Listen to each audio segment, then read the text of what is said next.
A car horn blares behind you. You jump. Your heart slams against your ribs. And here's the strange part. You flinched before you even understood what the sound was. Your brain reacted before your mind caught up. But the real answer is way stranger than that.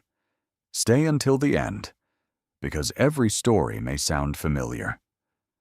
Until I tell it to you. Somewhere inside your skull, there is a structure smaller than an almond that decided you were in danger before the rest of you had a chance to think. It didn't ask permission. It didn't wait for facts. It just acted. You call this a startle. Scientists call it something else. And once you understand what it actually is, you'll never hear a slammed door the same way again. Your brain runs two different systems for detecting threats. One is slow, careful, and logical. The other is fast, sloppy, and ancient. The fast one wins almost every time. Neuroscientist Joseph Ledoux spent decades mapping this exact pathway.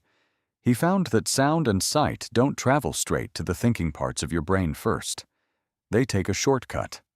A raw signal moves straight to the amygdala, that almond-shaped alarm system, milliseconds before it ever reaches your visual cortex or your reasoning centers. Your body starts reacting to a threat before you consciously know what the threat is. Think about that for a second. You are already flinching before you know why. Why would evolution build a brain that reacts before it thinks? Because thinking is slow, and slow gets you killed. Picture your ancestors on the open grassland, roughly 2 million years ago. No walls, no locked doors, just tall grass, open sky, and predators built entirely for ambush. A leopard doesn't announce itself, neither does a snake coiled in the shade. The humans who survived long enough to have children were not the ones who calmly analyzed a rustling bush. They were the ones who jumped first and asked questions later. Your amygdala is a direct descendant of that instinct. It hasn't been updated in millions of years. It doesn't know you live in an apartment with a deadbolt. It only knows one rule: react now, sort it out later. This is called the fight or flight response, and it was first described in the early 20th century by physiologist Walter Cannon. He found that under threat, your body floods with adrenaline. Your heart rate spikes. Your pupils widen. Blood rushes away from your stomach and toward your limbs. Digestion can wait. Running cannot. None of this requires permission from the thinking part of your brain. Your prefrontal cortex, the part responsible for logic and planning, is almost always the last to find out what's happening. Which raises an uncomfortable question. If your body reacts before your mind understands, who is actually in charge? Here's where the story gets stranger. In the 1980s, psychologist Robert Zionk ran a series of experiments that unsettled a lot of his colleagues. He showed people images so briefly that they couldn't consciously identify what they'd seen. And yet, their bodies still reacted. Their skin conductance changed. Their preferences shifted. They developed feelings about things they never consciously perceived. Zionk's conclusion was blunt. Emotion doesn't need thought. It can happen entirely on its own, faster and separate from conscious awareness. That means somewhere inside you, right now, there's a version of yourself constantly scanning the world for danger, and it never tells the rest of you what it's finding until after it's already decided how to respond. You're not one mind. You're at least two. One reacts. One explains. And the explaining one is very good at making up stories after the fact. This is where things get uncomfortable, because it isn't only sounds and shadows that trigger this ancient alarm anymore. A harsh email from your boss. A missed call from a number you don't recognize. A silence that lasts 1 second too long in a conversation. None of these are leopards. None of these can actually kill you. But your amygdala doesn't know the difference between a predator in the grass and a red notification bubble on your phone. It reacts the same way it always has. Heart rate up, muscles tense, attention narrowed to a single point. You're living in a world built entirely out of safety and carrying around a threat detector built entirely for danger.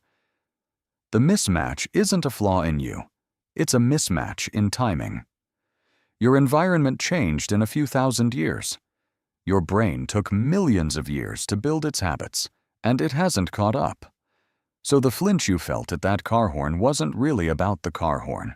It was a message from an ancestor who never got to meet you, passed down through every generation that survived long enough to pass it on.